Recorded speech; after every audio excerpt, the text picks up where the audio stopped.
వానరులంతా తమ బలాబలముల గురించి చెబుతూ ఉంటే దూరంగా కూర్చొని ఏదో ఆలోచిస్తున్న హనుమంతుని వద్దకు వెళ్ళి తాను మర్చిపోయిన సామర్థ్యాన్ని గుర్తు చేసి రామకార్యాన్ని పూర్తి చేయమని సముద్రాన్ని లంఘించమని చెప్తాడు జాంబవంతుడు.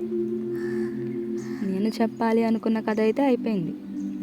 ఇంతకీ కథ నీతేంటి? కొత్త పర్స్పెక్టివ్ చేంజ్ అన్నావు, అదేంటి అనుకుంటున్నారు కదా.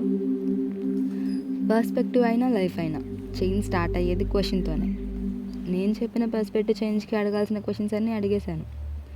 ఆన్సర్ చెప్పడం ఒకటే మిగిలింది. నిజంగా హనుమంతుడిని ఎంచుకోవడానికి సామర్థ్యమే కారణమా? మరైతే మిగిలిన వారికి కూడా ఆ సామర్థ్యం ఉంది కదా. అలాగే ఎదుటివారు చేయగలిగిన పనిని మీరు చేయలేకపోవడానికి వారికి ఉన్న సామర్థ్యం, అదే మన భాషలో బ్రెయిన్ పవర్ మాత్రమే కారణమా? హనుమంతుడు ఒకేసారిగా చేయగలిగిన కార్యాన్ని రెండుసార్లుగా చేయగల ద్వివిధుడు, ఒకేసారిగా చేయగల అంగదుడికి కూడా సామర్థ్యం ఉంది కదా.